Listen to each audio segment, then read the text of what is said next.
नमस्कार दोस्तों, आपका मेरे YouTube channel Hindi moral and Buddha story में आपका स्वागत है। हम रोजाना आपके लिए नई नई कहानियां लेकर आते हैं।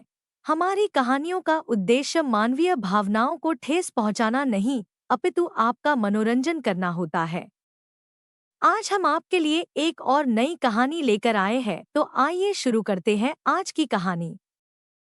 शिवपुर गांव के कोने में एक टूटी फूटी झोंपड़ी थी, जिसकी छत हर बरसात में टपकती थी और दीवारें गर्मी में दरकने लगती थी। वहीं पैदा हुई थी राधिका, बिना माँ की बेटी, अंधेरे में उजाले जैसी। राधिका के जन्म के 3 दिन बाद ही उसकी माँ चल बसी। कहते हैं, प्रसव के समय खून अधिक बह गया था। गांव की औरतों ने कानाफूसी शुरू कर दी। लड़की काली भी है और माँ खा गई। अपशगुन है ये। ऐसे बच्चों को पालना नहीं चाहिए, नीच भाग्य लेकर आती है। पिता गोपाल खेत मजदूरी करता था और अब शराब का आदी बन चुका था। माँ के जाने के बाद जैसे उसने दुनिया से मुंह मोड़ लिया था। राधिका की देखभाल करने वाली बस उसकी बूढ़ी दादी सुनहरी थी, जो खुद घुटनों में दर्द और आंखों की धुंध से जूझ रही थी। लेकिन दादी ने एक वचन दिया था, मेरी पोती चाहे काली हो, बिना माँ की हो, लेकिन वो पढ़ेगी, कुछ बनेगी। राधिका की उम्र 8 साल हुई तो दादी ने स्कूल में मिड डे मील से पहले उसके लिए टिफिन बनाना छोड़ दिया। उनके घर में कभी गेहूं का आटा होता, कभी नहीं। जब दादी बीमार पड़ी तो राधिका खुद लकड़ी बीनकर चूल्हा जलाती, खिचड़ी बनाती और स्कूल जाती। स्कूल में अब वह सभी विषयों में आगे थी, लेकिन उसका रंग और गरीबी अब भी उसका मजाक बनते। तेरे जैसे तो नौकर बनते हैं, आईएएस नहीं। स्कूल की एक अमीर लड़की ने कहा। राधिका ने उत्तर नहीं दिया, लेकिन उसकी आंखों में उस दिन कुछ बदल गया। रात को वो दादी के पास जाकर बोली, दादी, आईएएस क्या होता है? दादी को नहीं पता था, लेकिन उन्होंने इतना कहा, बेटी, जो बड़े अफसर होते हैं, सफेद गाड़ी में चलते हैं, वो ही होंगे आईएएस। उस रात से राधिका की दुनिया बदल गई। अब वह किताबों में नहीं, अपने भविष्य की झलक में खोने लगी। 10वीं के बाद गांव में कोई विज्ञान कॉलेज नहीं था। राधिका ने अपने अध्यापक से मदद मांगी, जिन्होंने शहर के सरकारी इंटर कॉलेज में उसका एडमिशन करवाया। राधिका को शहर भेजना दादी के लिए आसान नहीं था। उन्होंने अपने चांदी के पायल बेचकर पहले साल की फीस भरी। शहर की लड़कियां उसके कपड़ों और बोलचाल का मजाक उड़ाती थीं। एक दिन राधिका ने एक लड़की को कहते सुना, किसी झोपड़ी से आई होगी, देखो ना इसकी शक्ल और बातें। राधिका ने आईने में खुद को देखा। बाल बेतरतीब, सांवली त्वचा, रूखे होंठ, लेकिन आंखें तेज। उसने तय किया, मैं दिखने से नहीं, करने से पहचान बनाऊंगी। कॉलेज में उसकी दोस्त बनी नीलम, जो खुद मध्यम वर्ग से थी।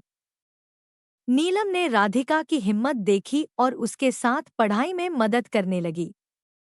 दोनों एक ही कमरे में रहकर पढ़ती, खाना बनाती और सस्ता साबुन बांटकर कपड़े धोती। एक दिन कॉलेज में करियर काउंसलिंग आई। वहां एक महिला अफसर आई, सांवली, सादी सी साड़ी पहने, लेकिन तेज आवाज। मुझे देखकर ये मत सोचना कि रंग से कुछ तय होता है। मैंने भी झुग्गी से पढ़ाई शुरू की थी। अब मैं आईआरएस अफसर हूं। राधिका की आंखों में आंसू आ गए। उसे लगा, ये मैं भी बन सकती हूं। राधिका ने बीए के साथ साथ यूपीएससी की तैयारी शुरू की। वह सरकारी लाइब्रेरी में सुबह से रात तक पढ़ती। चाय की दुकान पर झूठ बोलकर एक गिलास फ्री चाय लेती। गर्मियों में कई बार भूखी सो जाती, लेकिन हार नहीं मानी। जब आसपास के लड़के उसे ताने मारते, अरे, पढ़ लिख के भी क्या होगा, शादी तो किसी गरीब से ही होगी। राधिका ने जवाब दिया, मेरी शादी मेरे सपनों से होगी, बाकी बाद में देखेंगे। पहली बार उसने यूपीएससी दिया, लेकिन प्री में ही रह गई। दूसरी बार में मेंस निकला, इंटरव्यू में फेल। तीसरी बार में AIR 27। रिजल्ट के दिन जब राधिका ने स्क्रीन पर अपना नाम देखा तो उसे यकीन ही नहीं हुआ। नीलम ने गले लगाकर कहा, देखा, भगवान ने रंग नहीं देखा, तेरी मेहनत देखी। राधिका की पोस्टिंग अपने ही जिले में हुई। वह सरकारी अफसर बनी और उसकी सादी सी तस्वीर अखबारों की सुर्खियां बन गई। जब राधिका पहली बार सफेद गाड़ी में गांव पहुंची तो वही औरतें जो कभी ताने देती थीं, उसके पैर छूने लगी। बिटिया, अब तो तू देवी है। तेरी जैसी काली होकर भी अफसर बनी, भगवान की माया है। राधिका मुस्कराई, लेकिन अंदर से दुखी हुई। क्यों हमारे समाज को रंग देखने की इतनी आदत है? उसने गांव में एक अभियान शुरू किया, रंग नहीं, रोशनी देखो। गांव की लड़कियों को स्कॉलरशिप दिलवाई, स्कूलों में लाइब्रेरी खुलवाई और खुद हर महीने एक सेमिनार लेती। बेटियां किसी से कम नहीं। कुछ सालों बाद राधिका ने एक छोटी अनाथ बच्ची को गोद लिया, सांवली, दुबली, डरी हुई बच्ची। उसका नाम रखा आर्या। लोगों ने फिर सवाल किए, गोद लेनी ही थी तो गोरी बच्ची लेती। राधिका ने मुस्कुराकर जवाब दिया, मैं रंग नहीं, आत्मा देखती हूँ। अब राधिका सिर्फ अफसर नहीं थी, एक माँ भी थी, जो जानती थी कि बिना माँ की बेटी होना क्या होता है। राधिका की कहानी, हर लड़की की कहानी।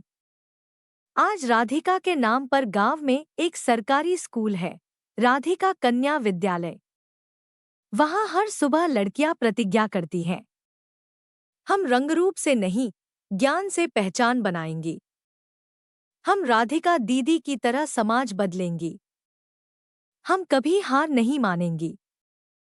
राधिका की कहानी बताती है कि किस्मत की लकीरें भले काली हों, पर अगर इरादे उजले हों, तो किस्मत भी झुक जाती है।